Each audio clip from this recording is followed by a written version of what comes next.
एक समय महर्षि श्री वेदव्यास जी के प्रधान शिष्य श्री सूत जी, जिन्होंने अपने गुरु की सेवा द्वारा बड़प्पन प्राप्त किया था, नैमिषारण्य नामक वन में भगवान सदाशिव की तपस्या कर रहे थे। वे सदैव शंकर जी के ध्यान में मगन रहकर उन्हीं के गुणों का कीर्तन किया करते थे। उन्हीं दिनों संयोग से शौनक ऋषि अपने साथ अन्य बहुत से ऋषियों को लेकर श्री सूत जी के पास आए तथा उनसे इस प्रकार बोले, हे सूत जी, हम लोग संसार रूपी अथाह सागर में डूबे हुए हैं। हमारा परम सौभाग्य है कि आज हमें आपके दर्शन प्राप्त हुए। कुछ समय पश्चात वे युग आने वाला है जिसमें पुराने धर्म नष्ट हो जाएंगे तथा पाप आचार में वृद्धि होगी। सब लोग उस धर्म को त्याग कर कुमार्ग पर चलने लगेंगे।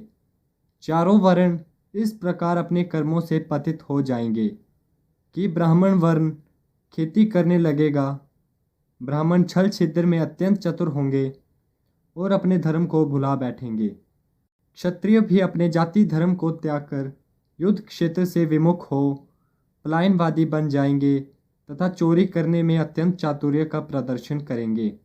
वे शूद्रों के समान कर्म करना पसंद करेंगे और उसी अवस्था में रहकर प्रसन्नता का अनुभव करेंगे। गौ की रक्षा करना वे छोड़ देंगे। इस प्रकार क्षत्रिय जाति अत्यंत अन्यायी एवं दुखदायी हो जाएगी। इस प्रकार वैश्य भी अपने श्रेष्ठ धर्म को त्याग कर पाप कर्मों द्वारा धन का संचय करेंगे एवं उत्तम मार्ग को ठुकरा देंगे। इसी प्रकार शूद्र भी अपने धर्म को त्याग कर ब्राह्मणों का कर्म करने की चेष्टा करेंगे। शूद्रों द्वारा इस प्रकार विपरीत कर्म किए जाने पर ब्राह्मणों का तेज नष्ट हो जाएगा। ऐसी दशा में संपूर्ण प्राणियों की आयु भी कम रह जाएगी। संसार में जब इस प्रकार का अधर्म बढ़ जाएगा और जाति बंधन नष्ट हो जाएगा, उस समय भिक्षुकों द्वारा भिक्षा मांगे जाने पर भी उन्हें कोई कुछ दान नहीं देगा, वरन संकर मनुष्य अपने को उच्च कुलीन समझकर और लोगों को हेय दृष्टि से देखेंगे। स्त्रियां भी दृष्ट प्रकृति वाली बनकर अपने पति की सेवा से विमुख हो जाएंगी।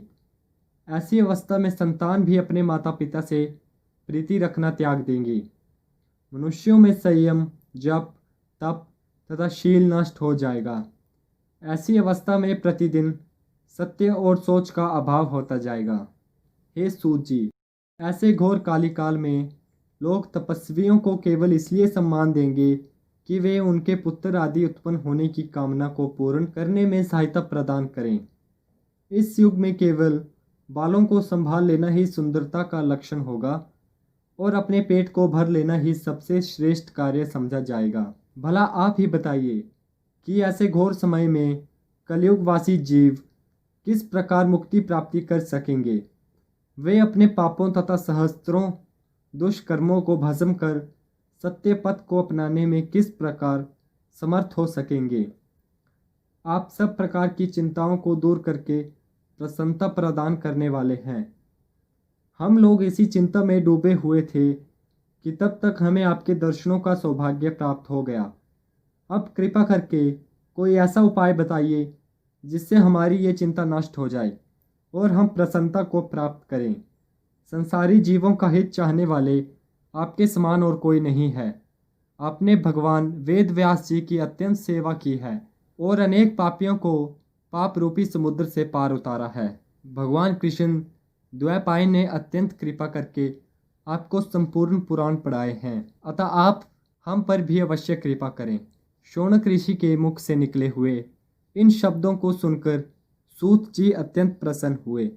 तदुपरांत अपने नेत्रों से प्रेमाश्रुओं की वर्षा करते हुए इस प्रकार बोले, हे शौनक जी तथा अन्य ऋषि महानुभावों, आप लोग परम ज्ञानी एवं संपूर्ण संसार का हित चाहने वाले हैं।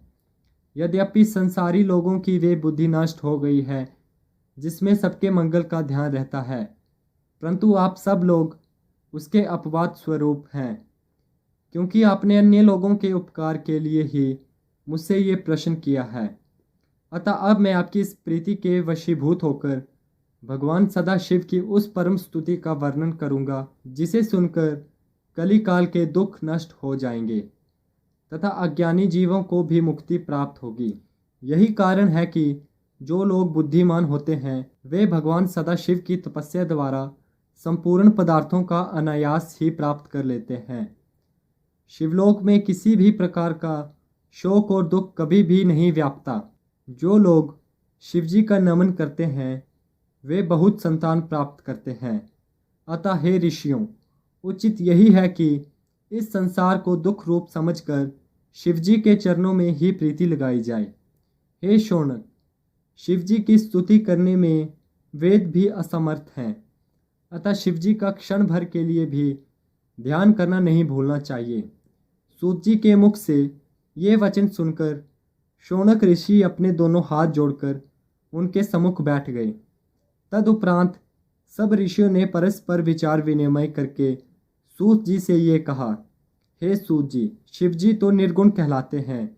उन्होंने सगुण रूप किस प्रकार धारण किया, उन्होंने संसार को किस प्रकार उत्पन्न किया तथा स्वयं किस प्रकार उत्पन्न हुए, वे प्रलय काल में संसार को नष्ट करके स्वयं किस प्रकार स्थित रहते हैं, वे किस कार्य से प्रसन्न होते हैं और प्रसन्न होकर क्या वरदान देते हैं। ये सब वृतांत तथा इसके अतिरिक्त भी भगवान सदाशिव के संबंध में और जो कुछ भी जानने योग्य है आप उसे हमें बताइए, क्योंकि आप श्री वेद व्यास जी की कृपा से भूत भविष्य एवं वर्तमान इन तीनों कालों की गति को जानने में समर्थ हैं। तभी तो व्यास जी ने कृपा करके अपने श्रीमुख से आपको इस ब्रह्मांड का संपूर्ण रहस्य समझा दिया है। ये बात निश्चित है कि जब तक श्रेष्ठ ब्रह्म ज्ञानी से भेंट नहीं होती तब तक शोक तथा मोह नष्ट नहीं होता। हम तो उसी को बड़ा भाग्यवान मानते हैं जो शिवजी की कथा कीर्तन से अपना संबंध सदैव बनाए रखता है। तो दोस्तों, आज के लिए बस इतना ही। आशा करता हूँ कि आपको वीडियो पसंद आई होगी। अगर आपको वीडियो अच्छी लगी हो तो वीडियो को लाइक कर दें और चैनल को सब्सक्राइब भी कर दें।